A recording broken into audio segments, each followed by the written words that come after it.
everyone, that's all. I'm Nancy, and now I'll tell you about the cow.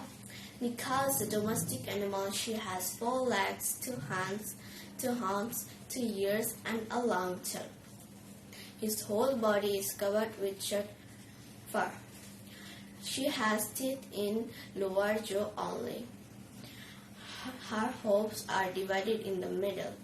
She gives us milk. From milk we make ghee, butter, curd, cheese, and many other things. She plows the land and draws curd. Bag and shoes are made of her skin. Cow dung is good manure. Cow dung is a good manure. The cow is very useful to us, so we should take care of her. Thank you.